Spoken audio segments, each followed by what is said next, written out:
The note that changed everything. The autumn rain drummed steadily against the windows of Murphy's diner, creating a gentle rhythm that filled the quiet evening air. Marcus Thompson pulled his worn baseball cap lower over his eyes and pushed through the heavy glass door, grateful to escape the cold October night. The small bell above the entrance chimed softly, announcing his arrival to the nearly empty restaurant. Marcus chose a corner booth near the back, sliding across the cracked vinyl seat with practiced ease. He had been coming to places like this for months now, small diners in forgotten neighborhoods where nobody would recognize him, where nobody would know that Marcus Thompson was worth more than most small towns. The fluorescent lights cast a warm, yellowish glow over the checkered linoleum floor and mismatched furniture. The air carried the familiar scents of coffee, grilled onions, and well-seasoned cast iron. This was exactly the kind of place Marcus had been seeking. Authentic, unpretentious, real. A young waitress approached his table, her sneakers squeaking, slightly on the floor. She looked to be in her early 20s, with tired eyes but a genuine smile. Her name tag read Sarah in faded block letters, and her uniform had seen better days, though it was clean and pressed with obvious care. "Good evening," she said, pulling a small notepad from her apron pocket. "Can I start you off with something to drink?" Marcus studied the laminated menu briefly. "Coffee, please. Black. And I'll take your ribeye steak, medium rare, with whatever vegetables you've got." Sarah nodded, scribbling the order quickly. "The steak comes with mashed potatoes and green beans. That work for you?" "Perfect," Marcus replied, noting how she maintained eye contact despite her obvious fatigue. There was something steady about her, something that reminded him of his own mother, who had worked double shifts at a factory to keep food on their table. As Sarah walked away, Marcus settled back into the booth and watched the quiet rhythm of the diner. An elderly man sat at the counter, slowly nursing a cup of soup. A couple shared a piece of pie in a booth near the window, speaking in low, comfortable tones. This was what he had been missing in his world of boardrooms and five-star restaurants. The simple, honest interactions between people just trying to make it through another day. 20 minutes later, Sarah returned with his meal. The steak was perfectly cooked, the potatoes creamy, and the green beans still had just enough bite to them. As she set the plate down, Marcus noticed her hands trembling slightly. "Everything look all right?" she asked, but there was something different in her voice now, a nervous quality that hadn't been there before.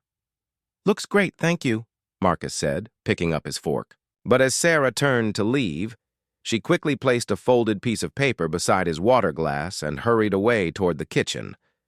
Marcus paused, his fork halfway to his mouth. He glanced around the nearly empty diner, then carefully unfolded the note. Written in neat handwriting were just a few simple words. "I know who you are. Please don't leave. I need your help." His heart stopped. After months of successfully blending in, someone had recognized him.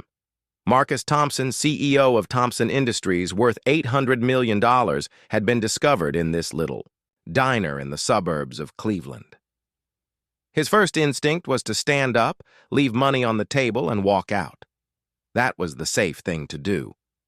But something about Sarah's tired eyes and careful handwriting made him pause. He looked toward the kitchen, where he could see her moving between tables, refilling coffee cups and clearing dishes. She wasn't looking at him expectantly or approaching with a camera phone. She was just working, the same way she had been all evening. Marcus took a bite of his steak and considered his options. For the past 6 months, he had been traveling across the country incognito, staying in budget hotels and eating at local diners.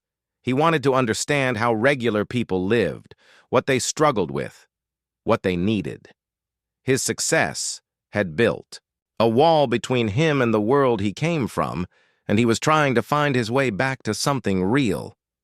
20 minutes passed before Sarah returned to his table. She refilled his coffee cup without making eye contact, but her hands were steadier now. "The note," Marcus said quietly. "What kind of help do you need?" Sarah glanced around the empty dining room, then slid into the booth across from him. Up, close, he could see the exhaustion in her face more clearly, the worry lines that seemed too deep for someone so young.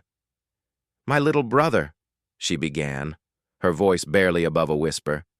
"He's 8 years old, and he's been sick for weeks. The doctors say he needs surgery, but our insurance—" She paused, swallowing hard.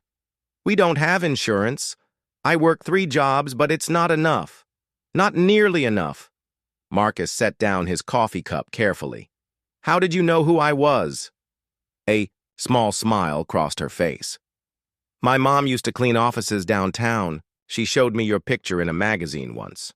Said you started with nothing, just like us. Built your whole company from a garage." She looked down at her hands. "I wasn't sure at first, but when you ordered the steak the same way they mentioned, in that article, the article mentioned how I order steak? It was about your habits, your routines, how you still prefer simple food despite everything you've accomplished." Sarah's cheeks reddened slightly. "I read everything I could find about successful people who came from backgrounds like mine. Looking for hope, I guess." Marcus leaned back against the vinyl seat, processing what she had told him. In all his months of traveling and observing, he had been looking for authenticity, for genuine human connection.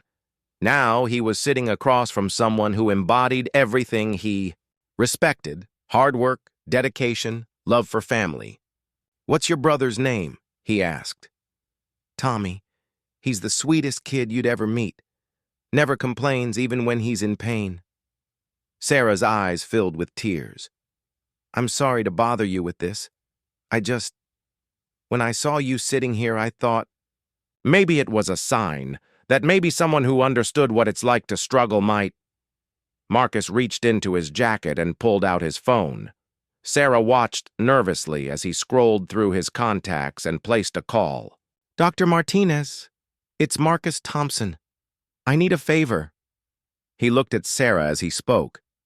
"I have a young boy who needs surgery. Can you see him tomorrow?" He paused, listening.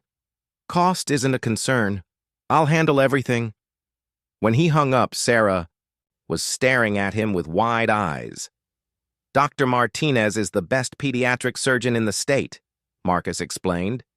"He'll take care of Tommy, and you don't need to worry about payment." Tears began flowing down Sarah's cheeks.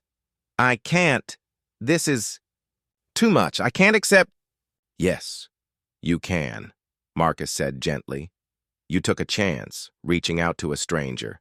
You work 3 jobs to take care of your family. You've earned this help." They sat in comfortable silence for a moment, the weight of the evening settling between them.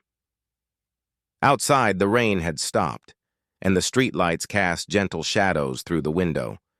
"There's something else," Marcus said, pulling a business card from his wallet. "Thompson Industries has an opening for a management trainee program. Full benefits, tuition assistance if you want to finish school, and room for advancement." He slid the card across the table. "The job is yours if you want it." Sarah picked up the card with trembling fingers. "Why? Why would you do all this for someone you just met?" Marcus smiled, thinking of his own mother's tired eyes, her calloused hands, her unwavering dedication to family. "Because someone once told me that success means nothing if you don't use it to lift others up. And because sometimes the universe puts the right person in the right place at exactly the right moment." As Marcus stood to leave, placing enough money on the table to cover his meal and a generous tip, Sarah stood too. "Thank you," she whispered, the words carrying the weight of profound gratitude. "Thank you," Marcus replied, meaning it just as deeply.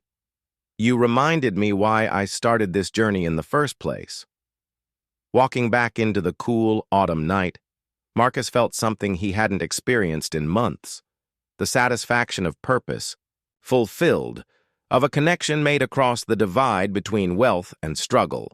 Sometimes the most important business decisions weren't made in boardrooms at all, but in quiet diners where courage and compassion intersected over a perfectly cooked steak and a simple honest note.